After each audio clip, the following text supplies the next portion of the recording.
Looking for an apartment in Milan is quite stressful. It's not New York City looking for an apartment stressful, but it is stressful. Welcome back to my YouTube channel. If you're new here, my name is Arlene. I am an American woman of a certain age who has been living in Rome, Italy since 2008. And on this channel, we talk about all things Italiano, lifestyle, St. Martin, and Anguilla. And today's video is about looking for an apartment in Milan. I have some resources and some tips, and I'm going to talk a little bit about what my process has been so far, how it's going for me, and how I am trying not to completely stress out. Quick overview of the market. It is a landlord's market, not a renter's market, because so many people are moving to Milan, not just from other parts of Italy, but also from overseas. And there have been so many articles talking about this, how Brexit has impacted the market in Milan, because it's one of the cities, along with Frankfurt, Amsterdam, and to a lesser extent Paris, that has seen an increase of people moving to these cities that were normally going to move to London. So there's that. We also have the Olympics coming up in February. And in Rome, the big issue here is the vacation rentals, Airbnbs, that have really changed the historic center and the neighborhoods that are close, walking distance to the centro. And it's difficult to find a long-term apartment because of how many vacation rentals there are. Milan doesn't have that same issue with vacation rentals, although there are Airbnbs and vacation rentals there too. The issue there is just demand. There are so many people that are moving to the city, and also a lot of the people who are moving, especially people who are like digital nomads, they're being paid in wherever country they're coming from at a higher salary than the locals, which pushes up the rent. And you see people who are living in Milan that feel like they cannot stay in the city and they have to move further and further out, have a longer commute, and that's, of course, not a good thing. Some of the people who are moving to Milan that, the Financial Times and all these publications talk about, they're looking at a much higher bracket than I am.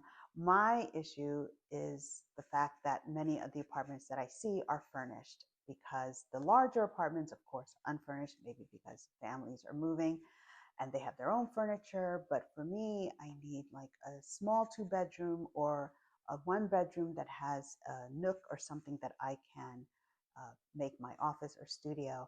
And those apartments tend to be furnished because a lot of professionals rent those apartments, or students rent those apartments. And obviously, they're not going to have their own furniture.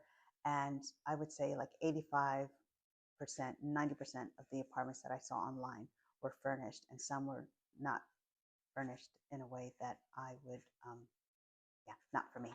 So here, when we say unfurnished, and it's similar in France and other European countries, unfurnished could mean no furniture, no kitchen. You have to put everything in yourself. So when you see partially furnished, it means that the kitchen is already there and you don't have to worry about that. So I have a few great resources. I've mentioned Thea before in an earlier video, and also Damien when I talked about where to live in Italy.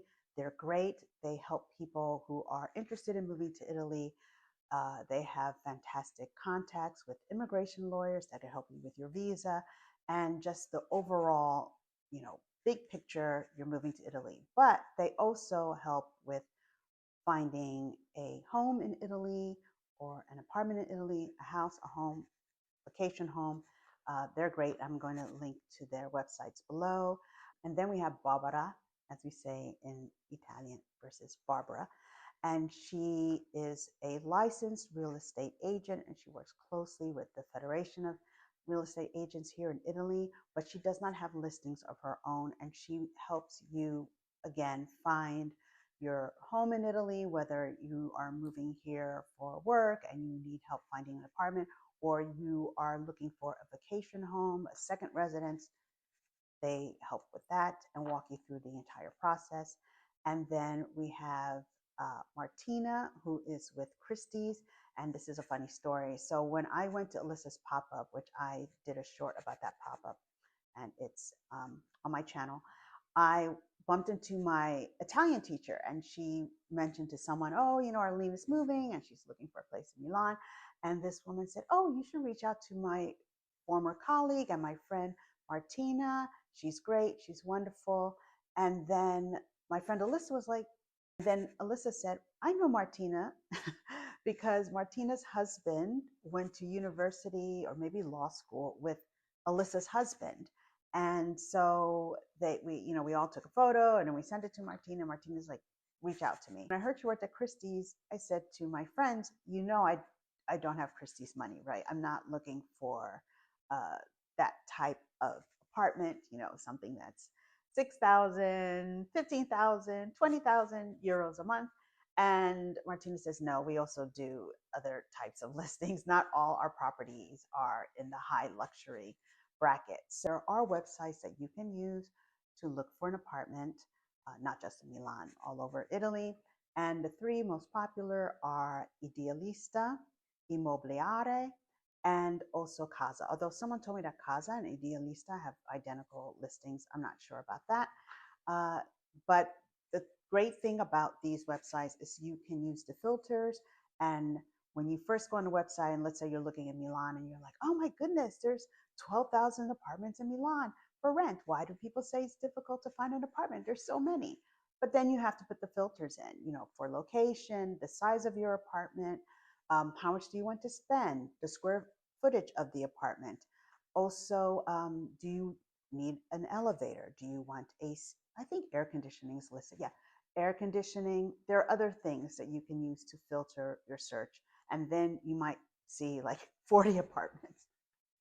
But it's great. And also there's a feature where you could do it by location. So there's a map, and then you click on the map and you can look for the apartments that pop up in that area. So I think that's a great resource as well. And I will link to those websites also below in the description. One question I receive over and over again is, how much do apartments cost in Milan? And it really depends, of course, on the location and what you're looking for in an apartment. So one bedroom apartment can range from anywhere between 800 euros a month to 4,000 euros a month. Again, it's all about the location. And I know people outside of Italy will hear these numbers and say, that's not bad at all. Like a one bedroom in Los Angeles, starts at like 4,000. And say, okay, so like the average one bedroom is maybe, 1,200 euros or maybe 1,700 euros, again, depending on the neighborhood. And if you live in Los Angeles or New York City, you're thinking, wow, that's so cheap. But keep in mind, the salaries in Milan are not the same salaries that we have in Los Angeles or New York. Another thing to keep in mind versus the States is that here we have very strong tenant laws. It's not just in Italy, it's also France, other places in Europe. And where in the States, it's very easy, in most states, I mean, it varies from not just state to state, but city to city, right? It is, in general, it's very easy to kick people out. Very easy to jack up the rent yearly if you want, unless you live in a rent stabilized or rent controlled apartment, which, as we know, are not easy to find, and not every city has this. So here, most long-term residential contracts are what we call 3x2 for a total of 5 years, or 4x4, total of 8 years. Obviously, it doesn't mean you're locked in for all that time. There's a clause in the contract that says, you can leave, but you have to give, notice, and vice versa. Here, depending on the type of tax regime the landlord has, your rent could go up yearly, but it's based on inflation, and there is a calculation. It's not a situation where the landlord can just pick a random number and say, okay, that's that. The other thing is, when you have a 3x2 or 4x4, at the end of 3 years or the end by 4 years, your rent can go up again. I'm not really sure if they can choose whatever number they like, or it has, again, if there's some kind of regulation. But this is a much more stable thing for a tenant, and it's obviously in our favor as a tenant. As a landlord, it can be tricky because it's very difficult to evict somebody, even if they're not paying their rent or if they've destroyed your apartment. It's a long, expensive process. So landlords here are very, very careful about who they rent their apartments to, and they want a lot of paperwork, which is understandable. So normally you would pay 3 months security deposit plus the first month's rent and condo fee, which I will circle back to condo fees in a second, plus the agency fee. And the agency fee in Milan, it could be 15%, 18%, 20% plus that. Obviously, that's a lot of money up front. When I moved into this apartment, I paid 1 month's rent was the agency fee. Because I found this apartment through my former landlord's real estate agent. So I don't know in Rome if that has changed. I think it has because a friend of a friend told me that she was looking for an apartment and the agency wanted 18% of a year's rent plus that. And she was able to negotiate it down to 15%. So you can negotiate. You can also negotiate the rent, but keep in mind the location, demand, how much do you want this apartment?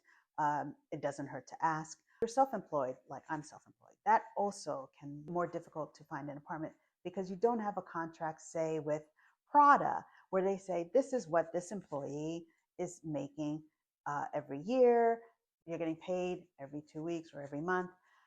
And obviously the landlord is like, okay, this person can pay their rent. If you're self-employed, it's more difficult, obviously, to prove what your income is going to be because you don't know. It fluctuates, right?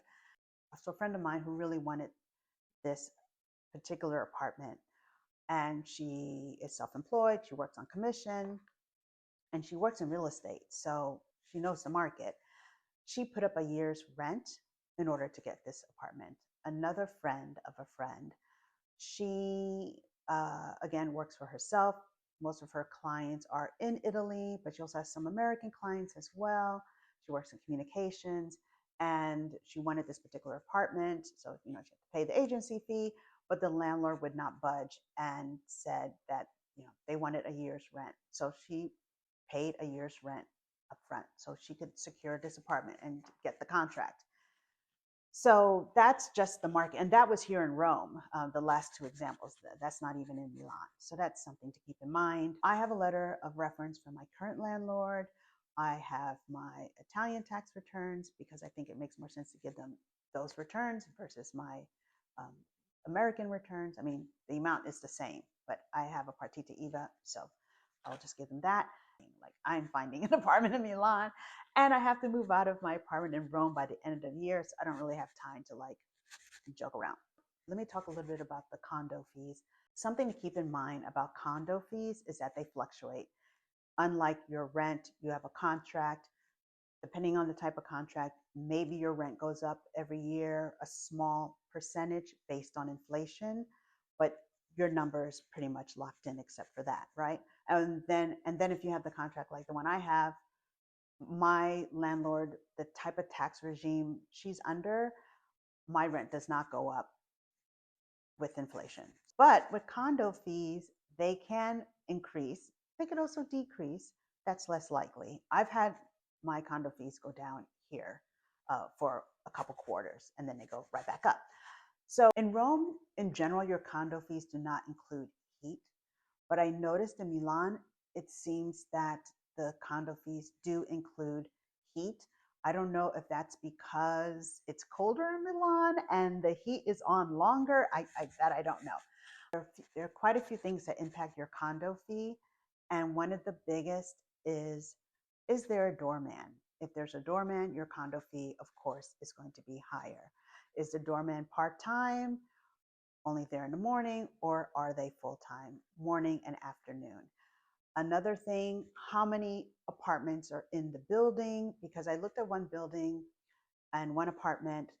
The building is amazing. The apartment was bigger than I needed, but I was curious about it until I saw that the condo fees were 600 euros a month. And the reason they were so high is because This building had very few apartments. The top 3 floors, I think, the apartments were massive, and basically it was just one apartment per floor. In a building where there are obviously more apartments, your condo fees could be lower.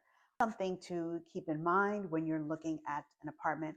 So maybe the rent is within your budget. You think, oh, the rent's not bad at all, but then you see a condo fee for 500 or 600 euros. Keep in mind that is not a locked in price. That can change. I don't want this video to stress you out or make you think that it's impossible to find an apartment in Milan. No, it's not. It's just going to be a little bit more difficult because of supply and demand. There's a lot of demand and not enough supply. Rome actually has a similar issue, but for a different reason. In Rome, the supply issue is due to all the vacation rentals and Airbnbs and investors coming in and buying up properties that they use for short-term rentals. So if you're looking for a long-term rental, 3x2, 4x4, you're looking for a home, it's a little bit more difficult to find it in Rome, especially if you want to be in the centro or a neighborhood that's close to the centro. In Milan, the issue is not about the Airbnbs and vacation rentals, although they have those there too, but not to the same extent. It's about all the people that are moving to Milan from other parts of Italy and from overseas.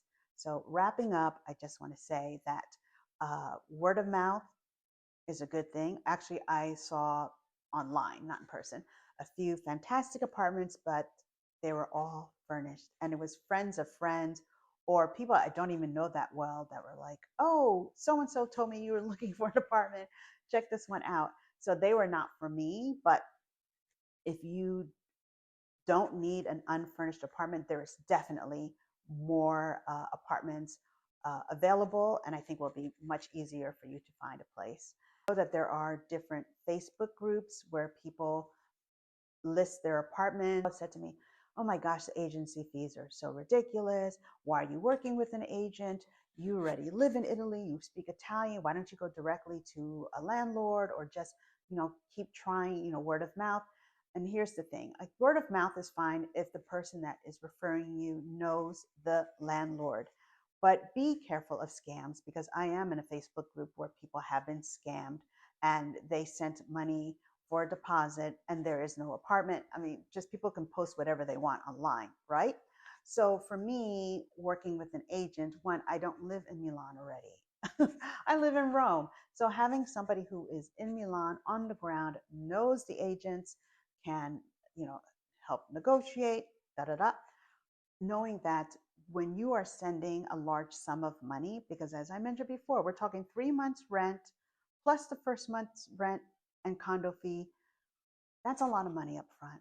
So you want to make sure that it's going to somebody who is legitimate. And that is why, for me, working with an agent is a good thing. And I, so far, have had a very positive experience with agents. I do want to circle back to one thing. I noticed that when I would try to reach out to agents online, when I saw the listing on those 3 websites that I mentioned, they have like a portal where you can email the agent, say, I'm interested in seeing this apartment. I would never hear back. And then friends of mine gave me names of agents, and I would say most of those agents never responded. I think people respond more to phone calls and, WhatsApp. That's a thing. I feel like stateside, we're more into the emailing.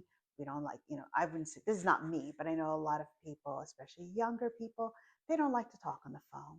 Everything is email, or text.